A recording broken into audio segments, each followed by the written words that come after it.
me. This is my guest, even though he gets on my nerves a lot and says some out-of-pocket things. He is a wonderful, wonderful director, writer, actor. He's very, very creative. He's very funny. He's, very dedicated. So I do appreciate that you're like somebody that's very hardworking. Keep it going. He's also very well known for his deep-ass voice. So I think that'll be his signature mark. But yeah, he's a very creative person. And thank you so much for taking time to interview with me. No problem. So, no problem. This is the daughter I've never had. Oh my God. It's crazy. So I like to start off by doing a tarot reading, and this is going to be like a general tarot reading, everybody, so just asking the cards what we need to know today. Yeah, is there anything else? Also, yes, I'm still like in the process, so I'm going to use the book because I'm still learning with these cards, but shout out to my friend Raquel for getting these for me. Is there anything else you would like to add to your intro? Not really the intro, more so for the tarot reading, so it's not like, we're not like unlocking spirits that's going to be haunting me for some time. No, these are just like, no.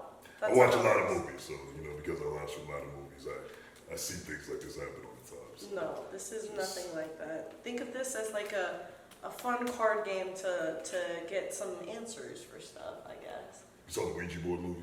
That's different. I don't play with Ouija boards. Alright, well, it seems eerily close, so I'm concerned. They make Ouija boards for kids now? That's crazy. Yeah, I know, because I went to dinner for my friend's birthday, and this white girl there was like, yeah, I was babysitting these kids, and we played the Ouija board. I was like, that could not be me. It was crazy, right, for kids? Send the flood. Send the flood. Start over. Reset. Okay. Oh, shoot, I didn't even shuffle these. It's okay. Well. Struggling with the cards over there. It's because of these nails. I have a nail appointment today. So. I will never take you to Vegas. What? You got cards to sell. You would, because I'm good luck. I would win. Okay. So, pick a card and a card. No, I'm just kidding. But, which card are you feeling drawn to? So just pick one? Do I show you the card? Yeah. And don't flip it or anything. Just pull it as is. And then show you? Yes, yeah. But, sometimes it'll be upside down. It has a different meaning than if it were facing upward. So this is a magic trick? No, it's not a magic trick. So, show you for sure? Yeah. Okay. Should I not look at it? No, this is the card. This is for everybody. Okay. Wait, where did I put my book? You definitely set it up like it's a magic trick, so I feel like... It's kind of like that. No, so we'll do an actual read sometime for you. That way you can, understand it a little bit better and realize it's not crazy over here. I'm just waiting for magic. It's not magic, but... Okay, let me see. So, like I said, I'm still learning, so I'm going to have to look at this. Look at the magician card. That would have been cool if you would have got that one. Yes, it would be very Since you're all stuck on the magic part. This is magic to me, so I'm waiting for something cool to happen. Okay. Okay, cool. So we got the judgment card, right? So if you see, it's like these people right here, you can go off the picture. So basically it's kind of like a wake-up call, this person, whatever it is, but it's not a literal thing. So it just means that whatever you're going through, you might have a shift in your path or something big is going to change. It could be not necessarily good or bad, but it's just like a new thing. So it might set you on a different trajectory towards something different, but it's kind of like a wake-up call that's coming to you. And yeah, it's, maybe an internal change and saying something like transformation. So when you change, you can always go back, but when you transform, you literally transform into something new. So it means that wherever you're going, you're not going to go back to where you were. So yeah, take whatever resonates. Okay. Leave what doesn't. Okay. See? Something crazy. Oh, that was it? Yeah. I genuinely thought it was going to be some magic. No! That's cool though. It's not like that. I'll take it. Okay, so, to the shit, this won't close. You told me not to cuss. No, we can cuss, but not excessively. I thought you were gonna be dropping all these crazy words. See the hypocritical shit right here? Okay, so question of the day. What is your general definition of motherhood? And then second question is, what do you think being a good mother entails? Definition of motherhood. I mean, I don't have an exact dictionary definition, but no, it's just whatever you think it is. Yeah, you don't have to be Webster's dictionary over here. Right, because it's different for each person. The woman that birthed you. Okay, that's very literal. Yes, that's what I would say that way. As far as what she does, I guess, is mother's a nurturer, one that raises their son or daughter, and guides them through life. Okay, that's good. Yeah, somebody that guides you. Yeah, that's great. Okay, I mean, yeah, there's no right or wrong answer. It's just kind of like what you feel it is. Yeah. And then, what was your relationship with your mother growing up? As detailed or not detailed you want to go. Obviously, detailed is better. But and then how it is now, because I feel like sometimes when you're growing up, it's very different than how it is when you're an adult. You know, it kind of changes a little bit. Yeah. No, my relationship with moms has always been great. It was great back then. It was great now.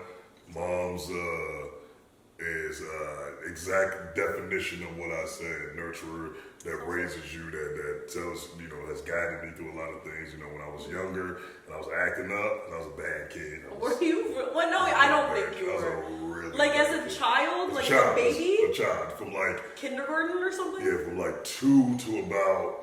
I was bad for a long time. I was like a really bad kid. I used to just like doing what? So like one of the things my mom always told me was like, see, you young as hell, so you probably don't remember the Walkman eras. The Walk. Oh, yeah, so you don't know what that is. What is the Walkman? So all the people that's listening that is actually over 30, a Walkman. All the old people. Yes. I'm just kidding. Yes, but it's cool. We're old age now, and I'll take it. Walkman's basically like the shit. You know what a cassette tape is? Yeah, I know. Okay, all right. Like for music, right? Yes, okay. or anything. Yeah. Yes. Okay. So the Walkman is what played the tapes. And so like a CD player would be play the CD, and Walkman plays the cassette tapes. Like a VHS? Or not a VHS, a VCR? Yes, a VCR would be for VHS. Okay. And Walkman take a cassette tape, you put it in the machine, you play it at your headphones. Okay. That's what that was. So what did you do? You used to pirate it or something? At 2? I don't know. No. What I would do at that age is my brother, he had a Walkman, and what I would do is just because, for the hell of it, I would go in his room, take his Walkman, which was expensive at the time, and just throw it in the toilet.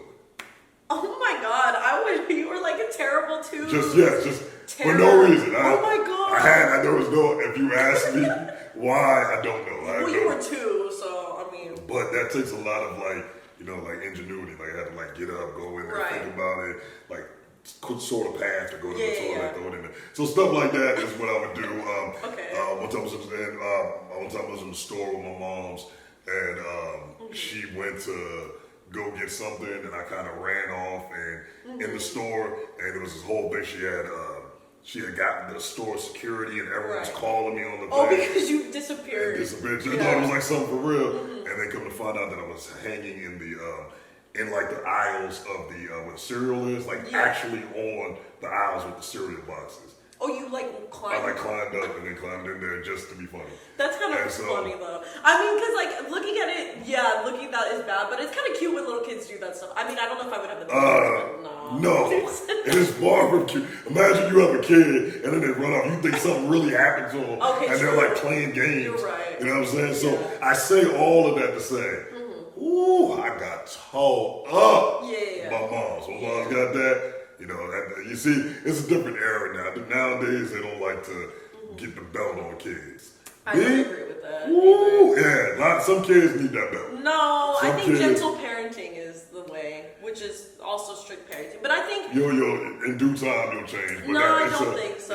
Well, think about it. Children are like the most like innocent beings in our society. Like, and you don't hit people. You talk to people like humans. You know what I mean? So it's like, why would you want to hit like an animal or a child just because it's like they don't have the awareness or understanding of being able to listen. Like I feel like it takes a lot. I think it's a quick solution for the adult because in that moment they think this is like a quick fix instead of wanting to sit and try a different way of like, oh, let me do time out or let me put them here or let me take something away or let me try to talk to them about it. I do get though there's some kids that have like, a defiant disorder or whatever and different things or ADHD and stuff, so it makes them a little bit more like problematic. Good. Excellent point. Right.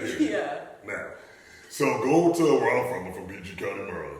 Go to PG County, go to DC, run into these little kids that's about 4 or 5 that'll rob you, and they'll be like, you know what? We should just talk to them. I think that's the best way. But why if this parent would have just talked to them, then that would happen. The reality of the situation is, and this is just it's a difference between a generational thing. The reality of the situation is some kids you can talk to.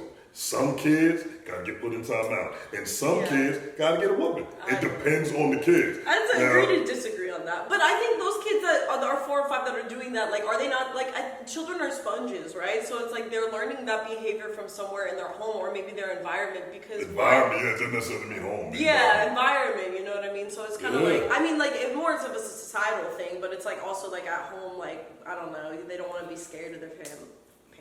Let me tell you right now, for me being a bouncer, doing bouncer work, like I can immediately tell which kid has got, which grown adult has gotten a whooping before, and which one hasn't.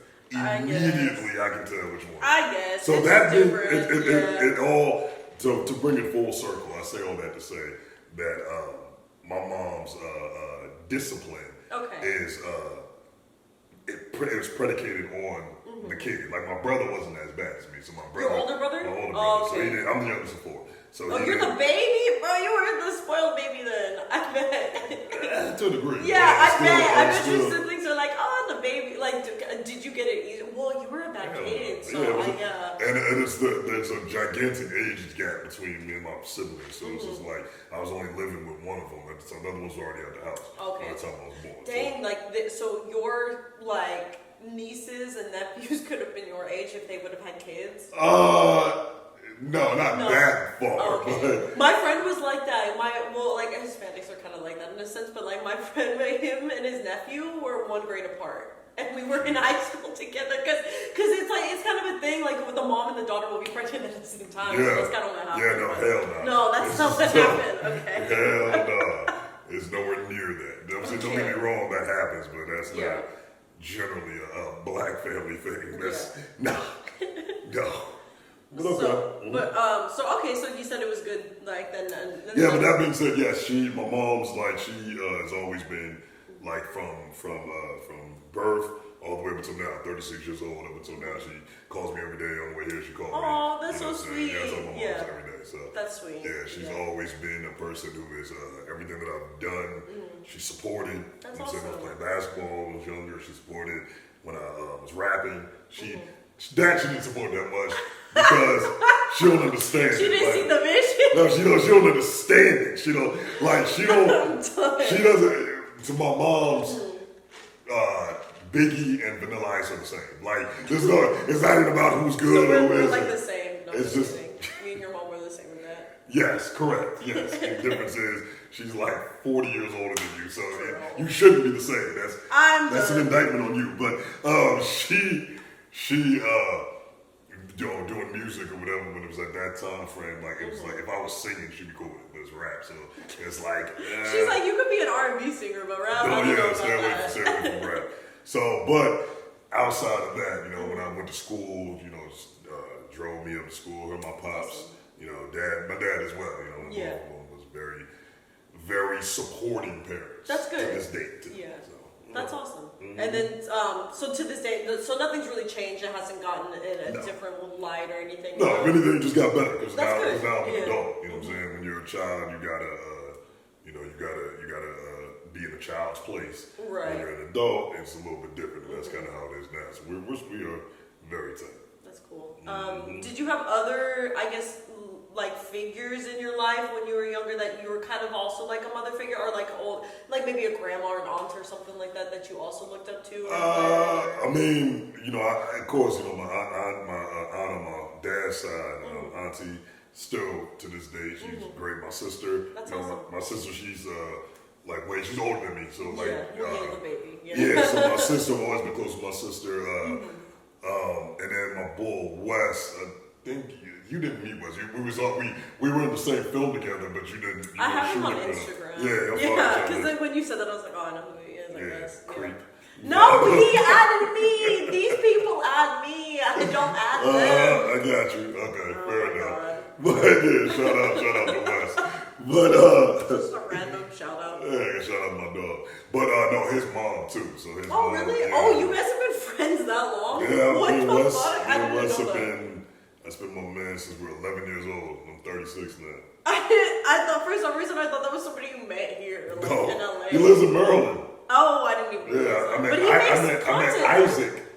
Isaac here. How was he in the movie? You filmed back home? When I'm home, yeah. Oh, and okay. he comes out there every so often. Like when we did Proposal, he was out here for that scene. So we shot that scene here, and then everything else that we shoot, I just do it when I'm home. I film with him, and then just gotta put it together from there.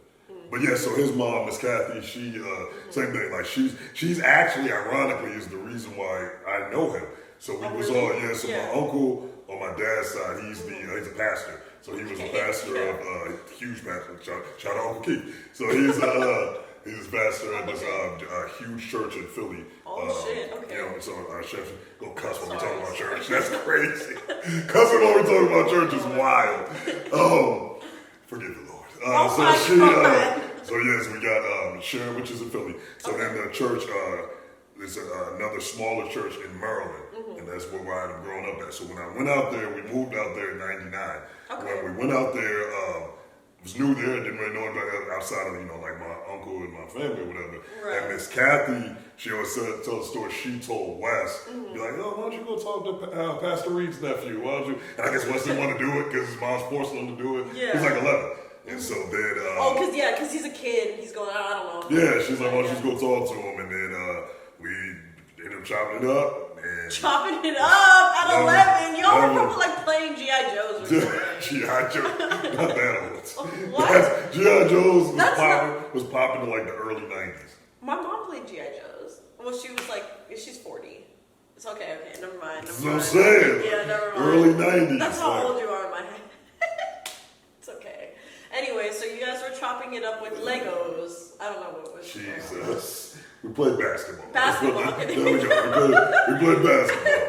Yes, we played basketball, and then that's my man. So, and Miss Kathy, I remember one of the things she always say to me is that she's my mom when my mom's at work. Oh, that's cute. Yeah. So my mom's working, we'd be, especially in the summer, we'd be over West crib, Miss Kathy's crib. That's so cool. So yes, we're still great to this day as well. I figured. So shout out Miss Kathy. Oh my God, no, Miss Kathy. What's a hot take you have on mothers? A hot take? Yeah, because your shit was too wholesome, so I gotta get something. Sorry, I'm not damaged. No, I'm like, this was it was wholesome in a good way, but or a hot take, or what you want to say to. Then we'll go. All right, so let's talk about the milfs out here. So look. Oh my God. God. What I'm saying? Spike Reed on Instagram, I'll attach your thing. Boy, I was just letting the milfs know that I'm a milf supporter. So. He is. He's single, too. Yeah, so milfs, come on. Wait, so you wouldn't mind being a step-parent? No, that part's what? That's bad. These mothers need support for their child. And I'll pray for them. But when they get a sitter for their kid, I'll take said milf out. That's what I mean by, That's not, never mind. Don't find him on Instagram. We need somebody that supports the child and them. The father's supposed to support the child. Where the hell is that nigga at? He's supposed to support him. I guess that's true. But I feel like if you're taking on I guess it depends on what the relationship That's what I'm saying. Like, look, if we want to talk about milfs, shit, how much time we got? Oh my God. We're not transitioning to that. there's shout out to the milfs. So, okay. Since you don't want me to go into it. Yeah. Okay. What's something that, like, do you have friends that are mothers now, too? Is there something that you see that's different with it, or not really? It's just kind of the same, Some are responsible mothers and some aren't. Right. So the ones, I'm not going to shout any of them out. They're going to be mad as hell. But some of my friends who are mothers are very good mothers. They, I'll invite them out somewhere and they'll be like, man, I ain't got to sit there. I can't do whatever the case may be. They're like legitimately doing what they're supposed to do. Yeah. And on the other hand, I got the other ones that's irresponsible as hell. They leave the kid, leave the baby with their mama, and they partying every day. Every time I see it, I'll be looking at them like, I'll be looking at their stories sometimes. Yeah. Well, how are you out again? Yeah. You know what I'm saying? Yeah, and so. Do you think there's like a stigma though, like with the mothers and with fathers? Because it's like sometimes, like fathers go out and do like they party all the time, and it's not as like, I don't know, looked or frowned upon. They're like, oh, he still gets to live his life, whereas the mothers, I think it's kind of put more pressure on them to be more nurturing. Obviously, especially when they're young, they're like, oh, they have to be there to bottle feed, breastfeed, whatever. And then with guys, it's like sometimes they can just kind of dip, and it's like, oh, whatever. Yeah. But you would agree that it should be both, yeah. Of course it should. Okay. Of course it should be both. I think that in that same breath, the way society views it is that the mother is the more important person. Yeah. That's what I'm talking about. How society views it. Like, you know what I'm saying?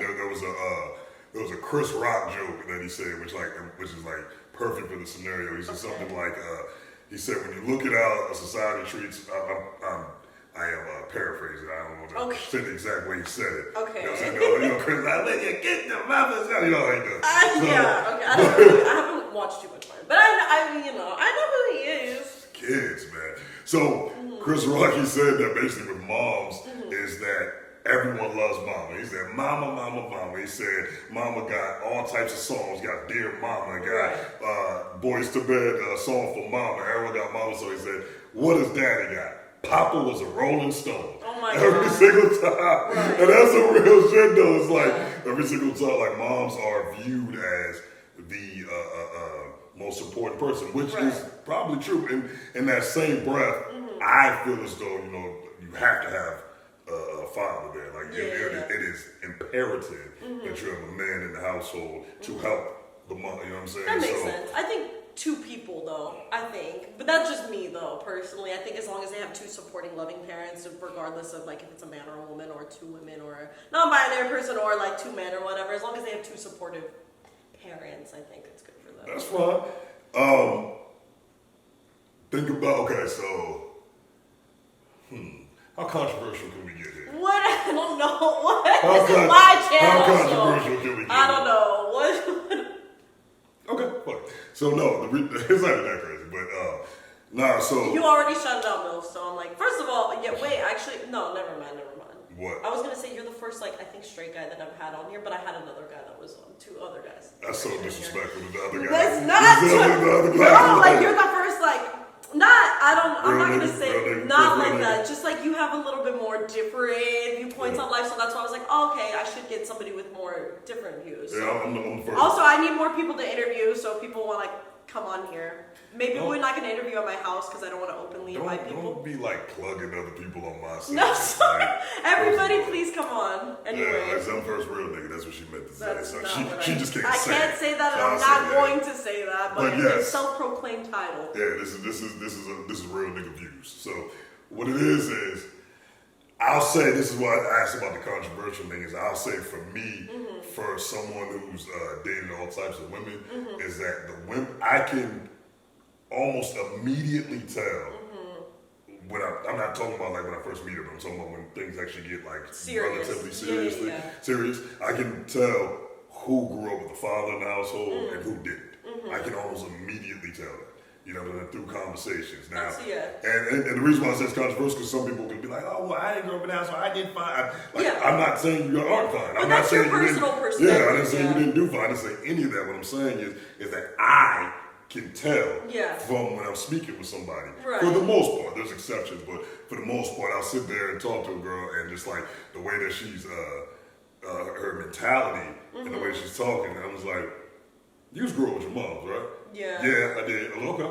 I can see that. That makes sense. Yeah, I think I can see that point too. But I personally think it's as long as it's two loving people that were really supportive and there in all ways, because I've met people that grew up with other types of families or whatever, and I think it just depends on the person and everything. But I think generally, as long as you have two parents that are loving and supportive, that really helps. Because not that I'm saying single parents can't do it. I just think it's it's sometimes harder maybe because then they grow up thinking they're missing something or whatever, and then you kind of spend the rest of your life wanting to fulfill that or whatever, But there's a lot of guys, and so this doesn't just apply to women either. There's a lot of guys that I've seen that I can be so you just grew up with your mom or your aunties or something like that. Because a lot of times they'll be their reaction to problems. A lot of times it'll be very feminine. Yeah. It's not necessarily not a negative on being feminine, but it's a negative on how they're a grown man. Again, I've seen instances as a bouncer that I've seen times where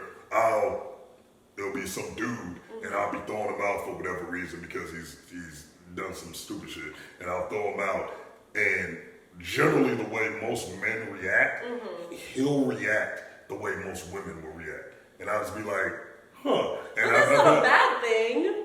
For a man, it is. Not for a woman, it isn't. I don't think so. Though I think that's like such like a dumb way to say it. I feel like not dumb, but just it's different. People react differently, though. You know, like.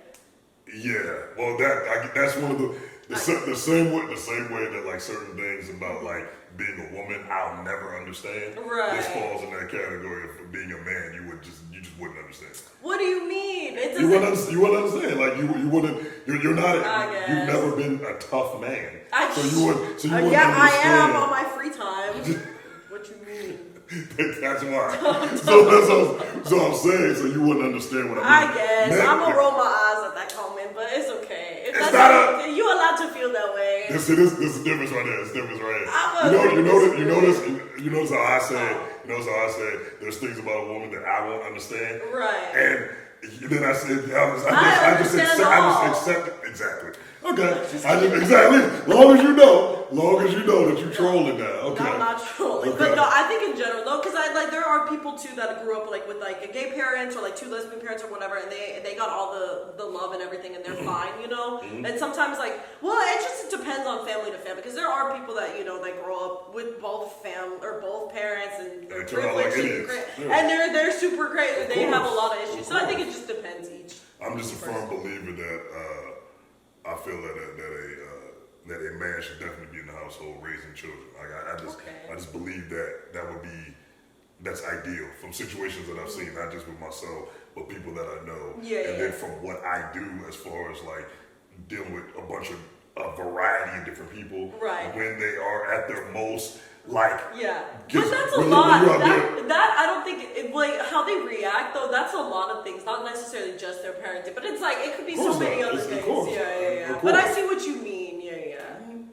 But what's another? It's real nigga answers right here. See, this is why they brought me on. This is why they brought me on. That's not why I brought on. I was trying to widen my scope of the different people that I brought on. So, like I said, any new people. A little bit different than any other mommy issues episodes. It's a little bit different, ain't it? It is. Yeah. Any other last thoughts? Shout outs to mothers. Any comments, questions, concerns? You're looking at HR. Any comments, questions, or concerns? Left in the box. Nah, I'm just bored. I'm anxious to see what milfs start DMing. Oh my God, y'all! This is what he got from this. Okay. Well, as far as final thoughts. So is this just the final thoughts? You have any more questions for me? Those were it. Usually, when I ask people their whatever, they just go on whole tangents about their they go through it. Yeah. Or if there's any other side thoughts you wanted to add about motherhood and things. Yeah, because I never I didn't have any traumatic. Well, not that, or just how you feel about Yeah, I mean that's what I'm saying. I do you want to be a parent? There we go. That's a question. Yeah, I'm gonna be a parent 2 years from now. Oh my God! Not the fucking planning it out. I planned it. Because so my dad had me when he was my age. He was 36. Okay. 36 when he had me. So I figured so this is how I plan things, right? So what I do is because I play basketball, right? Okay. So I gotta keep in mind that boy or girl, when they get a certain age, that hopefully they're playing basketball. So that means I gotta be able to. Bro, I feel bad. Your kid's gonna grow up being like, I love to do nails and paint art. It's gonna be like, you gotta do basketball. Yeah, you can paint nails once we get back on the court. I'll let you do whatever you want to do. We gotta play first. So, and then you ain't see he got game, did you? Jesus, that's really ironic too. The character's name he got game was Jesus Shuttlesworth. Oh, okay. Yes. Jesus. Shout out to Jesus. Yes, definitely. Anyway, it got cut off. So he was talking about how he's going to basically force his child to play basketball. Yes, the child's going to grow up miserable and hate it. He's going to grow up and you're going to come in his room, he's going to be stabbing a basketball. I hate this. Black kids don't do that. Black kids don't do that. That's such a general statement, but okay. Nah, basically, like long story short, I'm gonna be 38 when I have my first kid, and I'm calculating for when they get old enough to play basketball. I have to still be capable of beating them. You know what I'm saying? Like it was a big thing for me. I finally beat my dad in basketball when I was 16. That's because I was way taller. That's the only reason. He said that's the staple of the day. It was. He used to bust my ass balls the whole time, just cooking me on the court. And then eventually, once I got taller than him, I got taller than when I was like 12, but like when I started getting more muscle.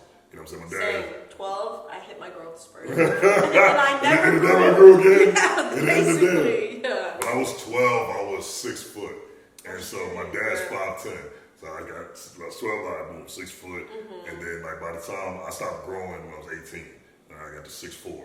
And then I was, so like up until that, between that time, I was just much taller and much, like he was still strong, you know, he got that grown man strength, so there wasn't much I can do about that. But anyway, I finally beat him and it was like a big thing. I don't want my kids to beat me until I'm like old. Now I hope his kid becomes the next fucking Michael Jordan just to beat you. LeBron, I like LeBron better. We're going with LeBron. Okay. So I will have, yes, I will start a family. So, and by the time I'm 58, I'll still be able to cook the basketball. Okay. Let's dream big here. All right. Thank you so much, everybody, for watching Mommy Issues. Please like, subscribe, share. I'm going to attach our social media, so feel free to follow him. Feel free to follow me. And I hope everybody has a beautiful day. Thank you so much for watching, and watch next time. Shout out PG County, baby. I don't know. PG, we in the building, boy.